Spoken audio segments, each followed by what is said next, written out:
My name is Matthew Walker. I am a professor of neuroscience and psychology at the University of California, Berkeley, and I am the author of the book, Why We Sleep. We certainly know that a lack of sleep will actually prevent your brain from being able to initially make new memories. So it's almost as though without sleep, the memory inbox of the brain shuts down and you can't commit new experiences to memory. So those new incoming informational emails are just bounced and you end up feeling as though you're amnesic. You can't essentially make and create those new memories. We also know that a lack of sleep will lead to an increased development of a toxic protein in the brain that is called beta amyloid, and that is associated with Alzheimer's disease, because it is during deep sleep at night when a sewage system within the brain actually kicks into high gear and it starts to wash away this toxic protein, beta amyloid. So if you're not getting enough sleep each and every night, more of that Alzheimer's related protein will build up. The more protein that builds up, the greater your risk of going on to develop dementia in later life. What are the effects of sleep deprivation on the body? Well, there are many different effects. Firstly, we know that sleep deprivation affects the reproductive system. We know that men who are sleeping just 5 to 6 hours a night have a level of testosterone which is that of someone 10 years their senior.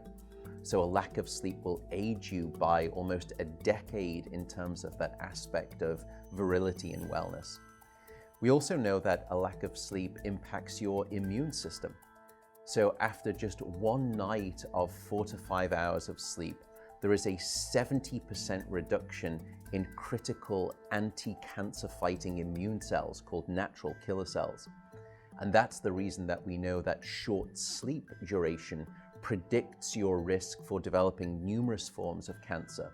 And that list currently includes cancer of the bowel, cancer of the prostate, as well as cancer of the breast. In fact, the link between a lack of sleep and cancer is now so strong that recently the World Health Organization decided to classify any form of nighttime shift work as a probable carcinogen. So in other words, jobs that may induce cancer because of a disruption of your sleep-wake rhythms. We also know that a lack of sleep impacts your cardiovascular system, because it is during deep sleep at night that you receive this most wonderful form of effectively blood pressure medication. Your heart rate drops, your blood pressure goes down.